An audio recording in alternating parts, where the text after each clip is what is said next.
বন্ধুরা দেখো, আমি তোমাদের লিচি কুলফি দেখিয়েছি, পুরো দারুণ হয়েছে, ফাটাফাটি। এবারে তোমাদের দেখাচ্ছি, দেখো বানানা কুলফি।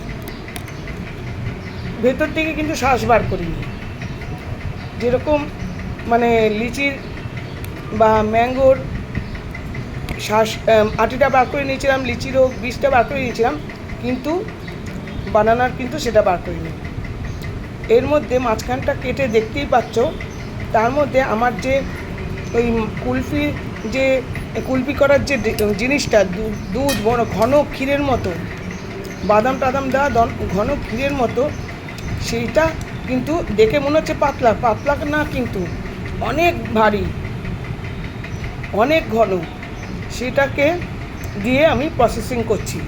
দেখো, এটা তো তোমাদের দেখাচ্ছি যখন কাটবো তখন। এটা কুলফি উইথ বানানা বা বানানা উইথ কুলফি, যেটা বলতে পারো। সুন্দর করে ভেতরে পুশ করছি, চামচ দিয়ে দিয়ে পুরোটা ফিল আপ করছি। ফিল আপ করে তার উপরে কিছু বাদাম ছড়িয়ে, আরও এক্সট্রা বাদাম ছড়িয়ে দেবো। বাদাম ছড়িয়ে ওপরে যত মালাইয়ের শহর আছে সব ওপরে ভেতরে দিয়ে দিচ্ছি। ভেতরে দিয়ে ভীষণ দারুণ একটা ডেজার্ট হবে। আশা করি তোমাদের খুবই ভালো লাগছে।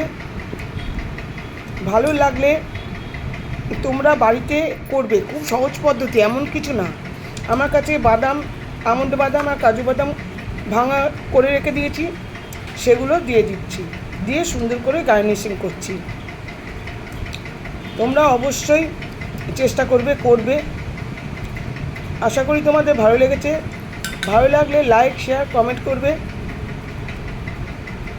আমারও খুব ভালো লাগবে, আরও উজ্জীবিত হব, আরও বিশেষ করে উজ্জীবিত হব, আরও নতুন নতুন ডেজার্ট দেখাতে পারবো, নানা রান্না দেখাতে পারবো। তোমরা কিন্তু একটু প্লিজ লাইক, শেয়ার, কমেন্ট করো। আশা করি ভালোই করেছি। Thank you for watching. শীঘ্রই আসবো।